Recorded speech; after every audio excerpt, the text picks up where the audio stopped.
Meus amados, nós estamos hoje diante de um tema que, de fato, esse tema é a essência da natureza de Deus. Nós estamos aqui reunidos por causa deste grande amor que Ele tem por nós.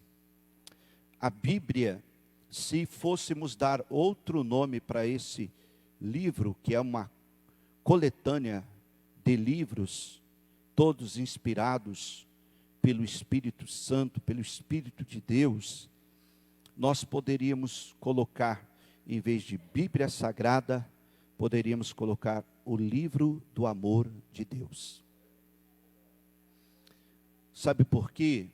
Porque desde Gênesis até o Apocalipse, o amor de Deus está manifestado. Muitas vezes, à medida que vamos lendo as Escrituras Sagradas, o que nós vamos vendo é que não há uma reciprocidade por parte dos homens para com este amor leal. É o cenário que a gente vê. Mesmo nos momentos de punições, em que Deus levava o seu povo a vivenciar reveses por causa da sua desobediência, o amor nunca deixou de estar presente. A disciplina de Deus, ela sempre é dosada com seu amor. Porque, afinal de contas, disciplinar também faz parte da demonstração de amor. O termo disciplinar significa fazer discípulo, ou tornar discípulo. Então, a disciplina é necessária para o aprendizado. E amor sem correção não é amor. Não. Porque a correção, a orientação, faz parte da manifestação de cuidado, de amparo, de amor, de evitar o mal. Através destas ações, o amor ser manifesto. Então, é este o cenário que nós encontramos nas Escrituras Sagradas. É importante nós destacarmos isso, porque o amor de Deus não se dá para comparar. Alguém já disse que o maior amor que temos no plano terrenal, demonstrado, é o amor de mãe, né? E o de vó dobrado, ou triplicado.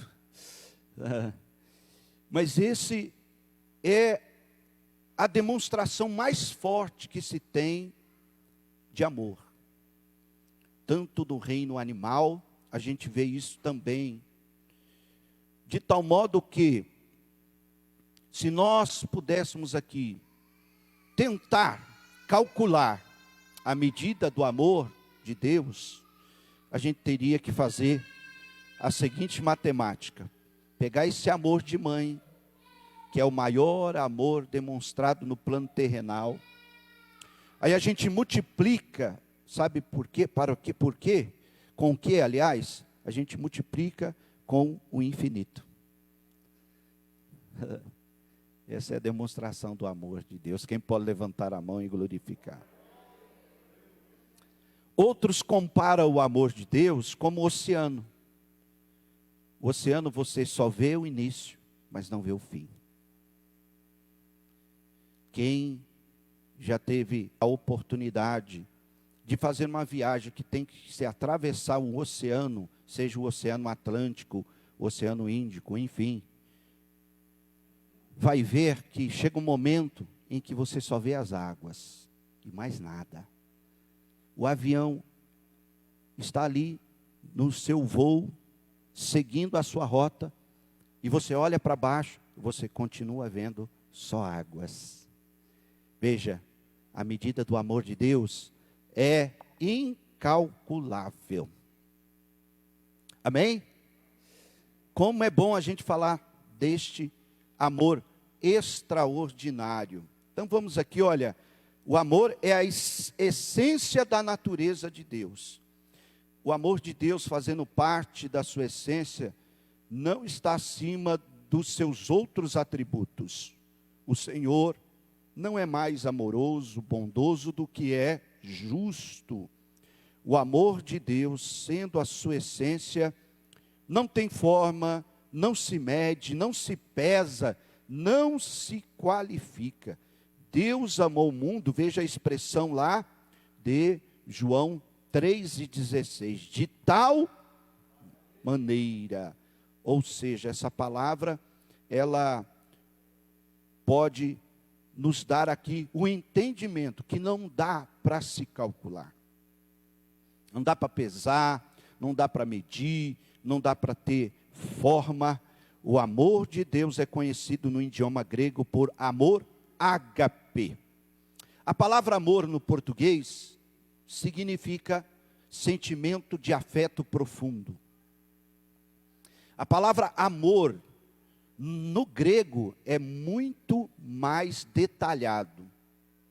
Porque o grego, ele nos dá 3 definições de amor. Primeiro, o amor filéu. A palavra filéu significa o amor dos pais pelos filhos, dos filhos pelos pais, o amor dos irmãos, é o amor filéu. Agora, nos dá também uma outra definição de amor. Amor eros, que é o amor de um homem para com uma mulher, a mulher para com um homem. Aí já entra o sentido de entrega, de amor que vai levar ao casamento, ao namoro, etc. E essa a expressão do amor eros. Aí vem o amor ágape, o amor perfeito. O filéu não há perfeição, o eros não há perfeição, mas o amor ágape é o amor perfeito de Deus por nós. A palavra amor se vulgarizou demais, demais. Muitos falam de amor sem sequer ter no coração esse sentimento. No entanto, é um sentimento preciosíssimo. Ninguém vive sem amor. Diz o ditado popular que os brutos também amam. Ninguém consegue viver sem este amor. Nenhum de nós. Então veja que Deus é o próprio amor. Ele é a própria substância, a plenitude, a totalidade deste amor. Em muitos momentos na história que vemos do relacionamento de Deus com o seu povo, havia o profeta Oséias, que não entendia. Por quê? Que mesmo o povo de Israel, sendo sempre infiel, desobedientes, obstinados, sempre procurando caminhos para se distanciar de Deus, Deus continuava demonstrando o seu amor. Por quê? Ele não compreendia aquilo. Aí Deus decidiu fazer o seguinte: Oséias, você vai ter que viver na pele para entender o que é o meu amor. E Deus fala para o profeta: você vai agora na casa de prostituições. Vai lá, estou te mandando ir lá. E ele foi. E lá ele encontrou Gomer, uma prostituta. E quando ele olhou para aquela mulher, ele foi invadido pelo amor de Deus por ela. Tem aquelas demonstrações que há do anjo com a flechinha, e na ponta da flecha tem um coração, não é isso? Aí o anjo vai lá e Não é assim? O anjo do amor, que a turma usa aí a crentice popular nisso, né? O Cupido. Oséias é invadido pelo amor de Deus para com Gomer. E ele tira ela daquela vida. E aí, ele começa a viver o relacionamento, ele passa a ter filhos com aquela mulher. Cada filho que possui com aquela mulher é Deus ensinando, e Deus vai te ensinando uma profecia para com o seu povo. Mas o fato é que aquela mulher, depois de algum tempo, ela volta para aquela vida. Ela abandona o lar e volta para aquela vida. E Oséias tem que, por inúmeras vezes, ir buscá-la. Percebe? Aí ele consegue entender o que é o amor de Deus para com seu povo. Amor que se mantém intenso, mesmo quando não é correspondido. Ninguém tem essa capacidade de amar no plano terrenal. As pessoas, quando vão se unir pelo casamento, não vou dizer que é todos, é evidente que não é todos, mas boa parte das pessoas, quando se une pelo casamento, a ideia é essa: eu estou me casando para que o cônjuge me faça feliz. Então o sentimento é egoísta, totalmente egoísta, porque a pessoa, ela está entrando naquele relacionamento, um passo sério de casamento, com essa ideia de que o cônjuge terá a obrigação de fazê-la feliz. E aí as coisas desandam. Eu achei que você ia me fazer feliz. Que decepção. Mas quando se casa com o seguinte entendimento: eu estou me casando para poder dar toda a felicidade ao meu cônjuge, para me esforçar. E esse é o sentido real do amor: entrega, dar, se entregar. Quando nós lemos Coríntios capítulo 13, nós vamos lá ver em 1 Coríntios capítulo 13, o que é o amor. Já que o Espírito Santo está me conduzindo dessa forma, vamos abrir lá, amém? Ele está aqui, amém? Então eu tenho que ser guiado por Ele. Se Ele está me levando para isso, eu vou caminhar na direção que Ele está nos dando aqui. 1 Coríntios capítulo 13.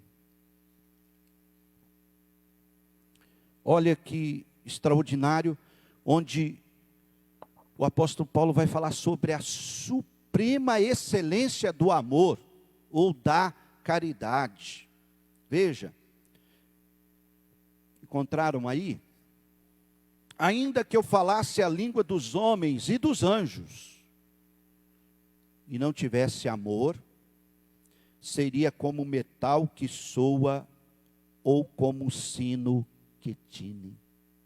Veja, a pessoa pode ter, sim, dons espirituais, e a capacidade de falar as línguas dos homens e dos anjos, pode sim ter, mas se não tiver amor, isso é comparado, o exercício desses dons, como um metal que soa, ou como um sino que tine.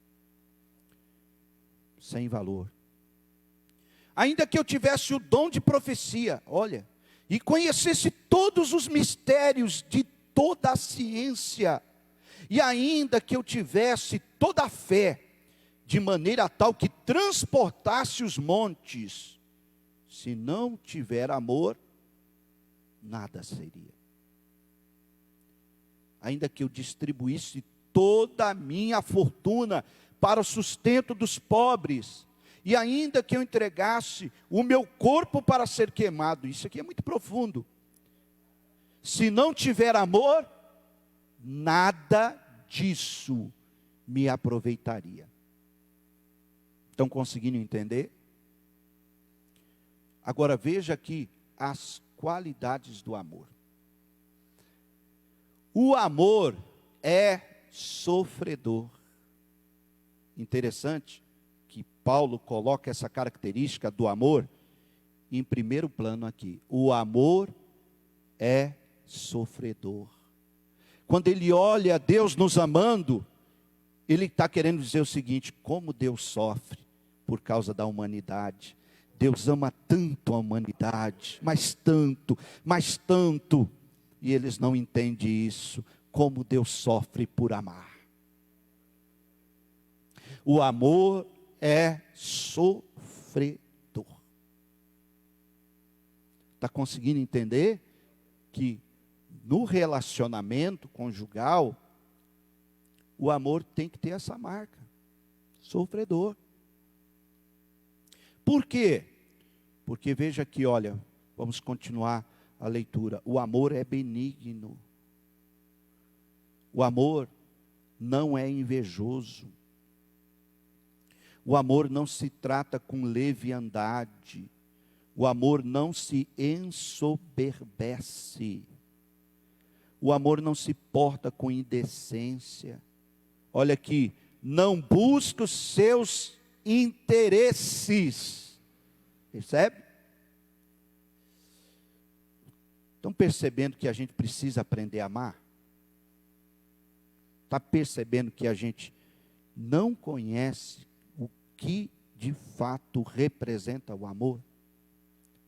A gente precisa aprender a amar. Precisa aprender a amar. Olha que extraordinário isso aqui. As qualidades deste amor.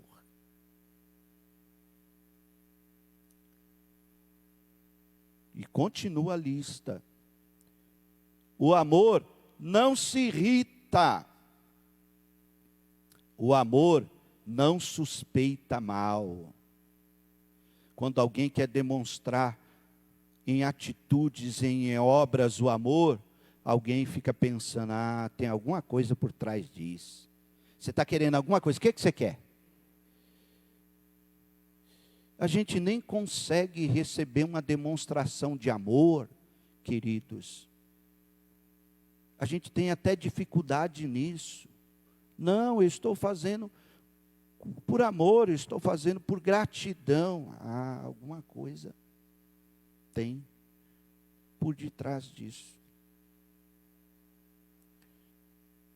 Quando na verdade o amor não suspeita. O amor não folga com a injustiça, mas folga com a verdade. O amor tudo sofre, olha, volto a falar de novo. O amor tudo crê. O amor tudo espera. O amor tudo suporta. Olha o verso 8. O amor nunca falha. Mas há algumas coisas que podem impedir a ação de forma profunda deste amor. E aí Paulo vai apresentando algumas coisas que até são importantes, mas se não souber usá-las, utilizá-las, pode fazer com que o amor desapareça. Ele coloca aqui, mas havendo profecias, serão aniquiladas. Havendo línguas, cessarão. Havendo ciência, desaparecerá. Olha isso. E lá no último versículo, o verso 13, para encerrar o capítulo, ele diz aqui: agora, pois, permanecem a fé, a esperança e o amor. Estas três, mas a maior destas não é a fé, a maior destas não é a esperança, a maior destas é o amor. Quem pode levantar a mão e glorificar a Deus? Você pode receber esse amor nessa manhã? Esse amor perfeito? Então a gente precisa aprender a amar, irmãos. A gente precisa aprender a amar como igreja. A gente precisa aprender a amar no contexto da família. A gente precisa aprender. O amor de Deus é tão grande, tão profundo, que Jesus também falou, olha, sabe os seus inimigos? Sabe os seus inimigos? Você não pode odiar. Tem que amar até os seus inimigos. E agora? Como é que vai fazer? Hã?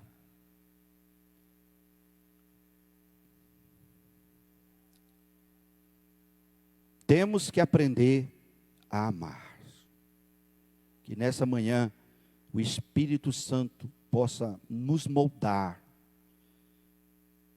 e saber o quanto isso é importante. Irmãos, o cristão que não ama e não demonstra o amor que há da parte de Deus na vida dele, a salvação desse cristão está comprometida. Porque pode pregar bem, pode cantar bem, pode estar anos dentro de uma igreja, pode aqui, ter o dom da fé, que até as montanhas se remove, pode tudo isso, mas isso nada vai valer se não tiver amor. Nada vai valer. Inclusive, até a salvação ficar comprometida. Por quê? Qual é o sentimento inverso de amor? Ódio. Ódio. Deus tem ódio no coração dele? Não, o sentimento que Deus tem é de justiça. Então toda a prática de injustiça, Deus abomina. Por quê? Porque Ele é justo. Ele é justo. Entende? Agora, nós temos que compreender isso. Quantas pessoas que têm dificuldade de exercer a maior demonstração de amor. Qual é a maior demonstração de amor da parte de Deus por nós? Olha aqui, vamos ler de novo aqui, olha. João 3,16. Porque Deus amou o mundo de tal maneira que deu seu Filho unigênito, para que todo aquele que nele crê não pereça, mas tenha a vida eterna. O que isso significa? Perdão. Diga comigo, perdão. A maior demonstração de amor é o perdão. É a maior. E aí, esbarra na nossa conveniência. O que diz a minha conveniência? Que eu devo amar só quem me ama. Que eu devo querer bem só quem quer o meu bem.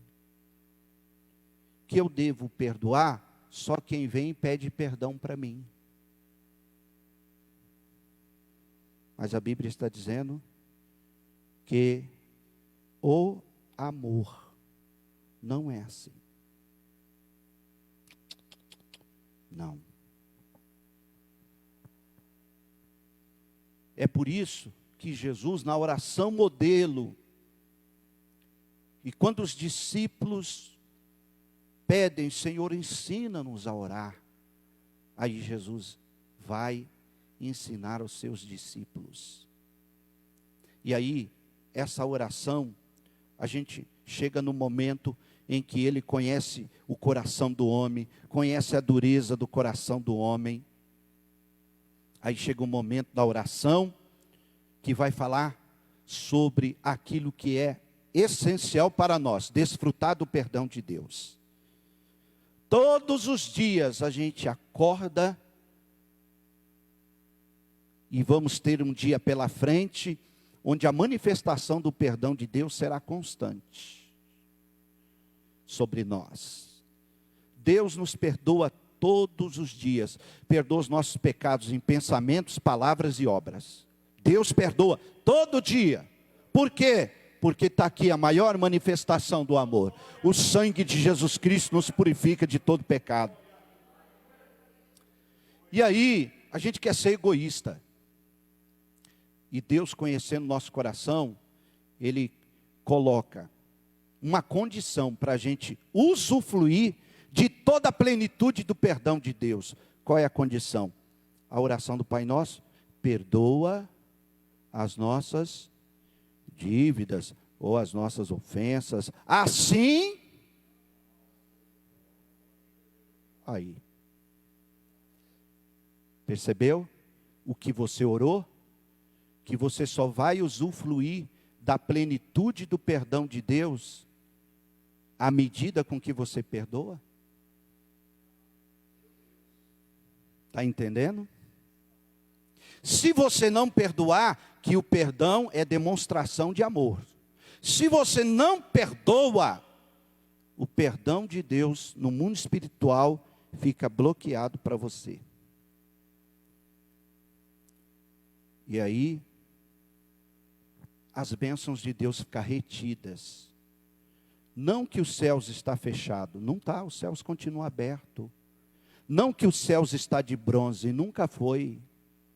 É que as suas atitudes, por não perdoar, impede você de usufruir da plenitude do amor de Deus, desse perdão pleno de Deus. Percebe? Então, é importante compreendermos, somos cristãos? Amém? Somos cristãos? Sim ou não? Então, queridos, nós temos que ser os transmissores, os propagadores do amor de Deus ao mundo perdido. Entendeu? As pessoas têm que ver o amor de Deus em nós. Tem que ver.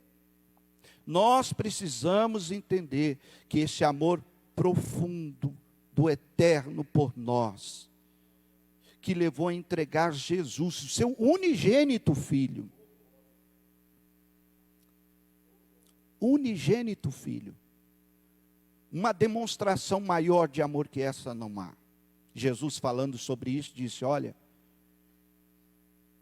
ninguém tem a capacidade de entregar o seu filho para morrer por outras pessoas.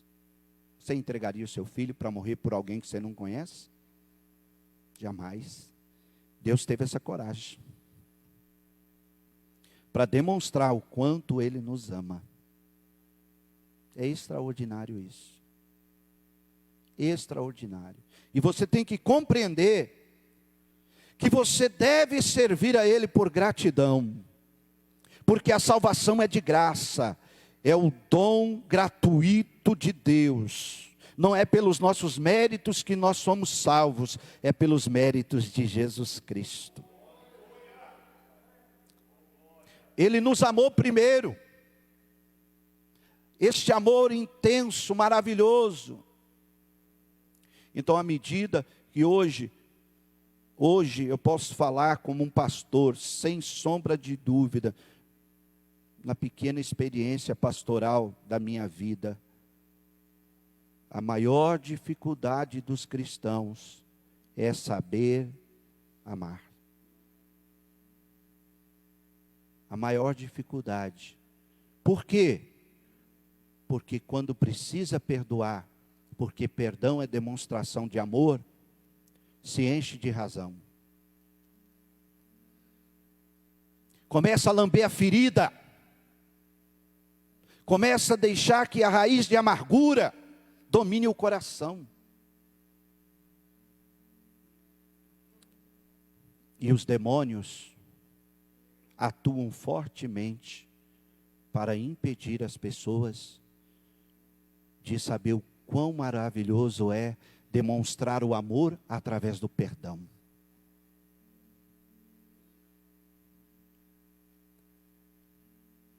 Deus sabe, conhece os corações. Eu encerrei uma ministração de cura interior com um casal. E a mulher, uma convivência de mais de 25 anos, turbulenta com a mãe. E na hora que chegou o momento de nós ministrarmos para ela liberar o perdão para a mãe, o demônio pegou ela, travou o maxilar dela para baixo, e a língua dela ficou assim, ó, para fora, como se tivesse alguém puxando a língua dela. É que minha esposa não está aqui, porque ela estava junto, ela ia confirmar para vocês. E a gente ficou ali expulsando aquele demônio, repreendendo, mandando ele bater em retirada. E aí aquele demônio foi embora. E aí ela pôde dizer: eu libero perdão para minha mãe.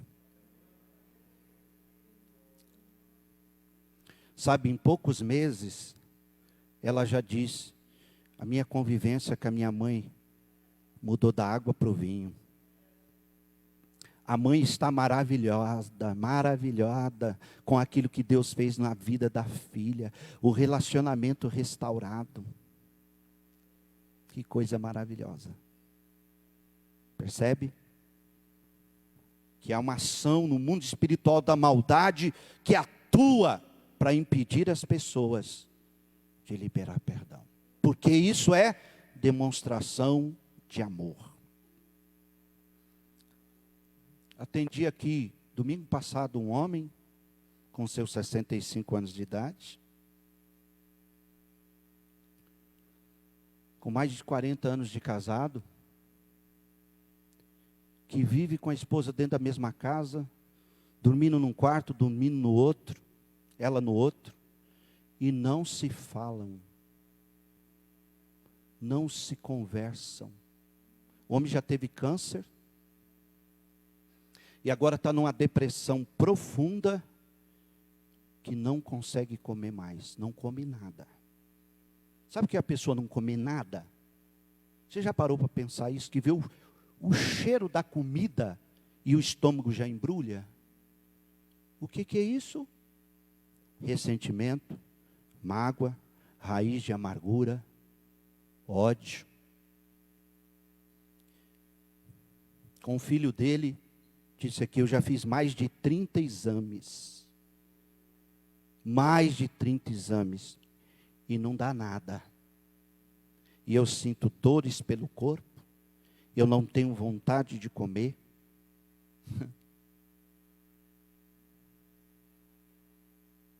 Sabe o que é isso? Eu nem preciso te dizer. Você já sabe.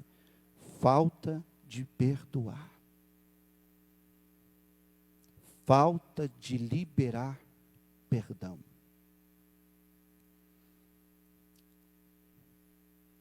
Eu fiquei aqui 1h30 com aquele homem, mostrando as escrituras. Ele no começo cheio de razão. Cheio de razão. Dentro da minha família é o A, o B, o C, o D, vai a lista, vem. Depois que ele pôs tudo para fora, falei: agora você vai ouvir. E qual foi a conclusão disso? Depois que oramos, eu preciso perdoar. Aleluia. Preciso perdoar. Jesus contou uma parábola que um homem devia demais para o rei.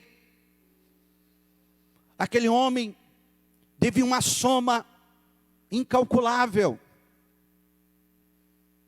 E o rei, sim, iria prendê-lo, mantê-lo encarcerado, pegar os seus filhos, tornar os seus filhos escravos, para que a dívida fosse compensada. E aquele homem pediu clemência, misericórdia, pediu perdão. E o rei disse: tá bom, eu já vi que essa dívida você não tem como pagar. Você está perdoado. Não deve mais nada. E aquele homem saiu alegre, como se um fardo tivesse saído dos seus ombros, glorificando a Deus. Oh, fui perdoado. Oh, que maravilha, não devo mais nada. Chegou em casa, quem sabe abraçou a esposa, os filhos. A nossa dívida está perdoada. A nossa vida daqui para frente vai ser outra. Tudo mudou, que maravilha. Passou algum tempo. Havia um homem que devia para ele. Comparado ao que ele devia para o rei, era insignificante a dívida. Insignificante. E ele começou a oprimir aquela pessoa que o devia. Ele começou a oprimir, mas oprimir tanto, tanto. E a pessoa, não tenho como te pagar, não tem jeito. Olha, me perdoa essa dívida. Não vou perdoar.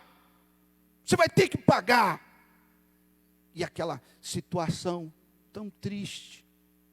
Alguém viu e disse, mas não é possível. Não aprendeu nada. Foi lá e contou para o rei. Ó rei, tem uma notícia muito triste. Sabe aquele homem que tu perdoaste? Sim, pois é. Ele não aprendeu. Ele está oprimindo a pessoa de tal forma. É até difícil a gente ver a cena. Não acredito nisso. Pois é, rei.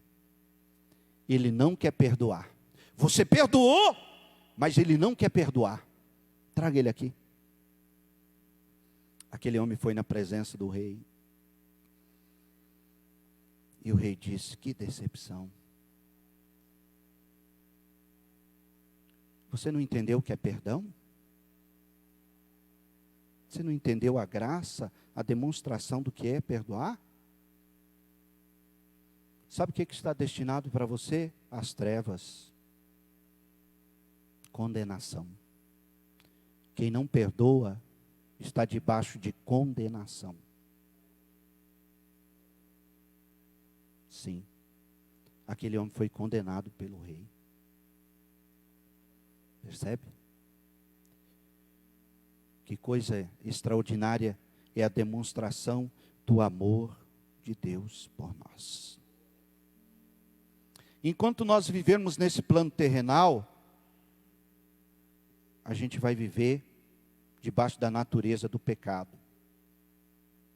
E Paulo, falando sobre essa natureza terrível do pecado em nós, ele disse, miserável homem que eu sou, porque aquilo que eu quero fazer, eu não faço, mas aquilo que eu não quero fazer, eu faço. Essa natureza que vem e muitas vezes nos leva a tropeçar e errar, mas ele glorifica a Deus, porque a graça de Deus é maior. A graça de Deus é maior. Então, é importante você entender. Nos relacionamentos da família, no relacionamento conjugal, no relacionamento entre pais e filhos, no relacionamento da igreja como irmãos, nós temos que demonstrar este amor em perdão. Percebe? E isso só é possível se de fato o amor de Deus está derramado sobre nós. Não vai ter lugar para rancor, para raiz de amargura, para mágoa. Não vai ter lugar para nada disso. Interessante, eu já estou para encerrar, mas quando, lá em Efésios, vamos ler esse texto aqui, para a gente encerrar aqui. Glória a Deus.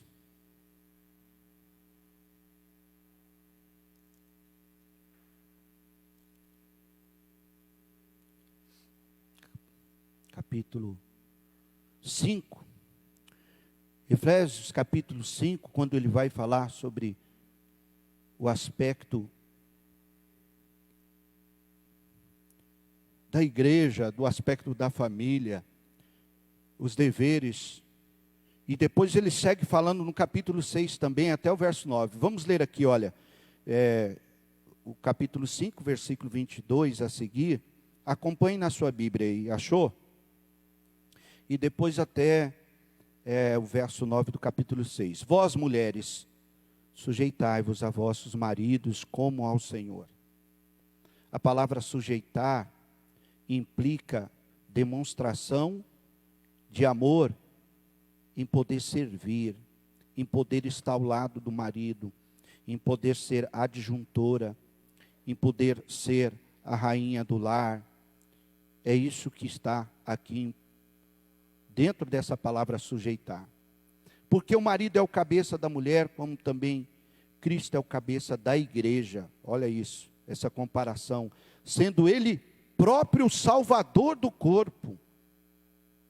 De sorte que assim como a igreja está sujeita a Cristo, assim também as mulheres sejam em tudo sujeitas aos seus maridos.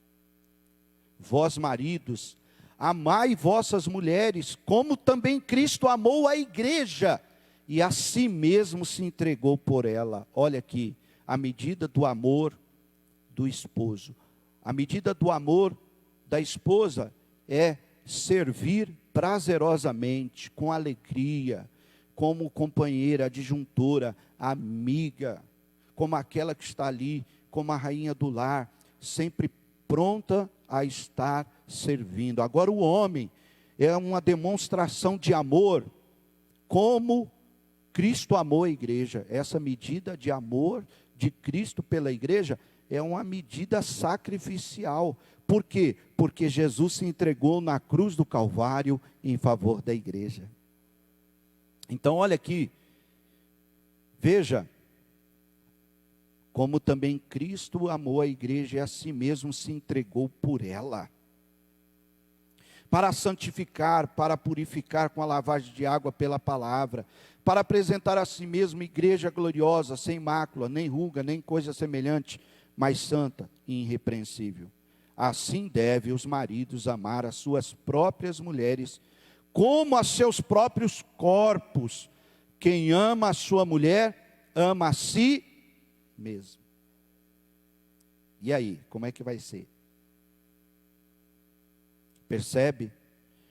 A Bíblia não manda a mulher amar o marido, porque a mulher, ela é muito mais propensa a entender o que é o amor, até pelo aspecto da maternidade, do que o homem. É por isso que a Bíblia manda o homem, o marido, amar a sua mulher. E a medida desse amor tem que ser sacrificial. Tem que ser sacrificial. Percebe? Porque Pedro fala que a mulher é um vaso mais frágil. E Pedro também fala que quando há atritos, situações que não são resolvidas pelo perdão, as nossas orações ficam no plano espiritual impedidas de serem respondidas. Quem está conseguindo entender? É sacrifício, meu irmão. Voltando ao que eu disse no início, lá em 1 Coríntios 13, o amor é sofredor. Não é egoísta, né? Não. Você ama a si mesmo? Ama o seu próprio corpo? Por certo, sim. Alimenta ele, cuida dele, dá banho nele. Você faz de tudo pelo seu corpo. Assim deve o homem amar a sua mulher.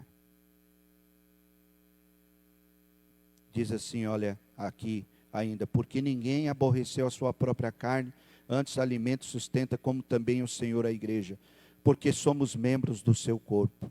Por isso deixará o homem seu pai e sua mãe, e se unirá à sua mulher, e serão dois, uma só carne. Como é que Deus vê a questão da família, do cônjuge, marido e mulher? Duas pessoas distintas? Não. Não. Como eu disse no início, os votos do casamento têm que ser feitos dessa maneira. Chegando no altar, o compromisso de casar, eu estou me doando, me entregando, eu estou diante deste altar para poder fazer o meu cônjuge feliz. Porque afinal de contas é dano que se recebe. Se você der amor, você não vai receber outra coisa em troca a não ser amor. Percebe? Então, quando se tem esse entendimento, glórias ao Senhor, o casamento sempre vai triunfar diante de todos os reveses, diante de todas as situações adversas que surgir. Porque surge sim, surge, em todos os casamentos surge. Afinal, são duas pessoas que não são perfeitas. Não existe casamento perfeito, é mentira. São dois seres imperfeitos que estão unidos em uma só carne para quê? Para se aperfeiçoarem. Aí à medida que vão se aperfeiçoando,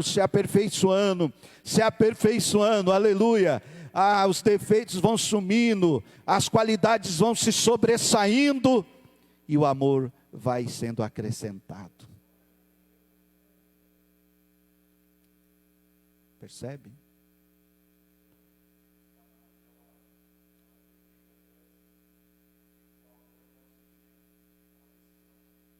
Perfeito. Deus decidiu nos amar. Uma decisão. Deus decidiu nos amar. E assim também é. Seja na questão de casamento, de marido, mulher, como eu estou aqui ressaltando. Mas aí, vem outras ações aqui do amor. No capítulo 6, vós filhos, sede obediente a vossos pais no Senhor, porque isto é justo. Honra teu pai, tua mãe, porque esse é o primeiro mandamento com promessa, para que te vá bem e vivas muito tempo sobre a terra. Olha, e vós pais, não provoqueis a ira sobre vossos filhos, mas criai-vos na doutrina e admoestação do Senhor. Olha aqui, vós servos, obedecei os vossos senhores segundo a carne, com temor e tremor, na sinceridade do vosso coração, como a Cristo. Percebe? Tudo isso aqui, amados, está envolvido o quê? O amor. O amor. Quem entendeu, levante a mão e glorifique a Deus. Quem pode louvar ao Senhor por esta palavra nesta manhã? Então que possamos vivenciar esse amor extraordinário do Pai. Extraordinário do Pai. Sabe, quando a gente compreender isso, muita coisa boa vai de fato acontecer na nossa vida. Se coloque de pé no seu lugar para orarmos debaixo do poder desta palavra. Peça para o Senhor colocar no teu coração a medida deste amor. Peça para Ele fazer, porque olha, como eu disse sobre perdão, né, que é a demonstração constante de amor, tem também a tolerância. Tolerância. Por que que Deus nos tolera? Por causa da cruz. Deus nos tolera. Tem também a questão da renúncia. Quem ama tem que renunciar. Tem que renunciar. A gente vive uma vida aí que a gente tem que renunciar muita coisa para conseguir outras que julgamos importantes para nós. Então a renúncia tem que estar presente. Amém? E todos os elementos, inimizade, porfíria, contenda, murmuração, Paulo olha para essas coisas e diz, tudo isso tem que ser tirado do meio de vós. Porque isso são ações que vêm para destruir a essência do amor. Você pode orar nessa manhã e pedir para que o Espírito Santo Coloque no teu coração este amor. Você pode ser sincero com Deus nessa manhã e dizer: Senhor, ensina-me a amar. Ensina-me a amar. Porque você aprendendo a amar, você também vai saber perdoar, relevar, né? Ajudar uns aos outros em suas fraquezas. Ajudar. Apoiar.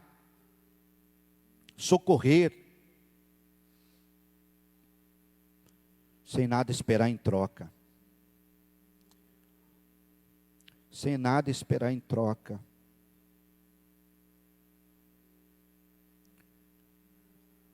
Jesus se entregou por amor. Ele entendeu o que era o amor do Pai e ele disse: olha, ninguém vai tirar a minha vida. Eu vou entregar. Eu voluntariamente vou dar, vou entregar a minha vida. Eu sei o que é o amor do Pai. Eu vou entregar. E em todo o tempo que Jesus estava carregando a cruz, seu corpo todo dilacerado,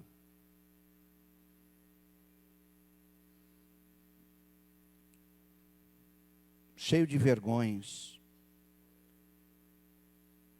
a carne aberta profundamente. E sabe qual a palavra que ele dizia em todo o tempo? Pai, perdoa. Eles não sabem o que fazem. Pai, perdoa, perdoai-lhes, ó Pai. Perdoa. As pessoas, a turba xingando, zombando, cuspindo, rindo. E ele perdoa. Perdoa. Perdoa. Nessa manhã, se estiver aí, no teu coração, um mover do Espírito Santo para perdoar pessoas que foram instrumento de feridas, libere essas pessoas agora. Essas pessoas que foram instrumento de feridas na tua vida, libere agora, em nome de Jesus. Libere. Libere agora. Não fique com esse ranço, não fique com essa mágoa, não fique com isso dentro do teu coração, porque está fazendo mal para você. Libere, perdoe, e a paz que excede todo entendimento vai invadir o teu coração. Aleluia. Senhor, nós te louvamos por esta manhã em tua presença. Oh Senhor, tu estás aqui. Tua presença é real. Tua presença é real, Senhor, neste lugar. Ó Espírito, enche Espírito, enche Espírito nessa manhã, nossa vida, reveste-nos deste amor. Ó Senhor, este amor tão maravilhoso, ensina-nos a caminhar, Senhor, ensina-nos a abrir mão do egoísmo. Ensina-nos a abrir mão, Senhor, daquilo que muitas das vezes esse coração cheio de orgulho, esse coração, Senhor, que não quer se dobrar, esse coração enganoso, esse coração perverso, esse coração obstinado, Senhor. Ó Senhor, torne esse coração de pedra em coração de carne. Alamanchu adarasi arabacando arabacaias. Iramassuri andarabashai. Uramandarabashebrecando ramanaias. Oh, aleluia, Ele está aqui, igreja. É só falar de amor que Ele se manifesta. É só falar de amor que Ele vem para nos abraçar, para sentirmos este amor.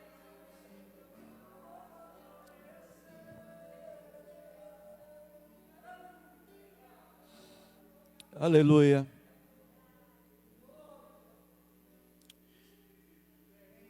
vou falar uma coisa aqui que pode parecer heresia, mas não é heresia. Eu vou falar uma coisa aqui que é real. E muitas das vezes as pessoas não querem admitir.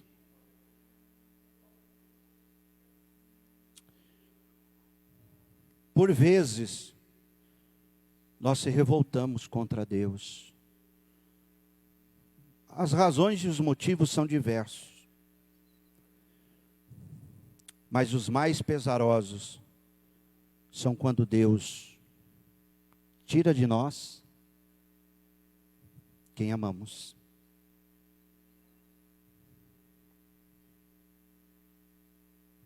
E temos dificuldade de aceitar isso, tá? Quando Ele tira de nós quem amamos. E que nós lutamos para segurar até o último. E vai escapando pelos vãos dos nossos dedos. E aí, nós dizemos, eu não aceito isso, Deus. Tu não podia ter feito isso. E aí, às vezes, o coração das pessoas se enche de revolta contra Deus. Se enche de revolta. E quando a revolta vem, vem a mágoa, vem a raiz de amargura, vem tudo isso. Mas deixa eu te dizer uma coisa. Não era. Eu não sou permanente como marido e pai para os meus filhos. Deus me emprestou como marido e pai dos meus filhos, porque eu pertenço a Ele.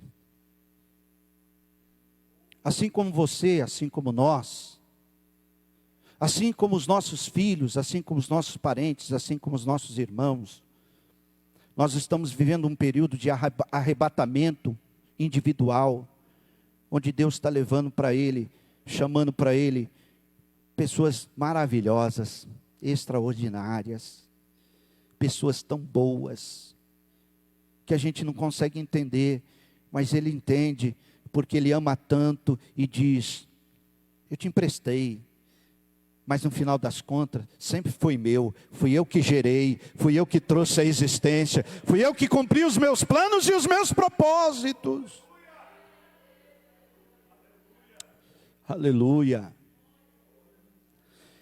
Então, quando isso vir no teu coração, você vai dizer assim, Deus, eu te perdoo, porque o Senhor tirou de mim quem eu amava tanto.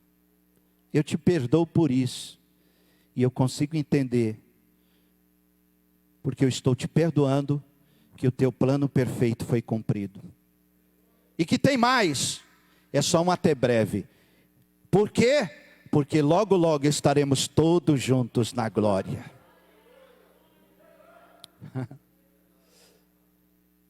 Outra coisa, se Deus, que te ama tanto, suporta você, por que que você fica com esse fardo e não consegue perdoar a si mesmo?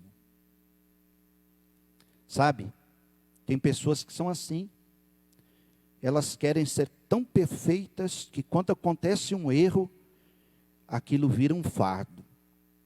Não deveria ter feito isso, como eu pude agir assim? E fica, e a pessoa não consegue perdoar a si mesma. Mas nessa manhã, no nome de Jesus, você vai se livrar desse fardo. E você vai fazer como Paulo diz, esquecendo-me das coisas que para trás ficam, eu corro para o alvo, para o prêmio, pela soberana vocação divina. Levante a tua mão, adore.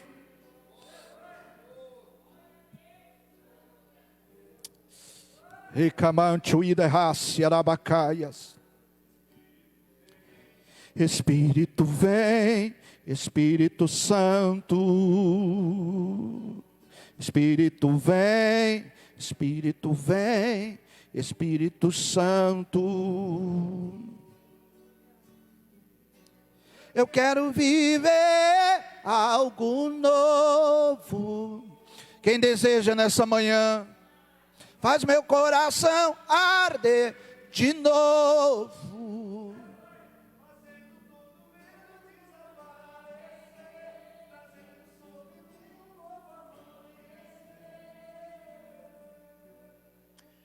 Viver. Aleluia. Obrigado, Senhor.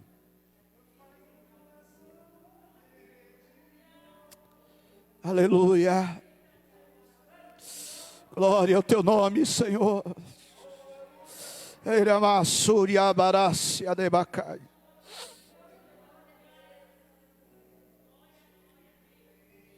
Espírito Santo, Espírito vem, Espírito Santo.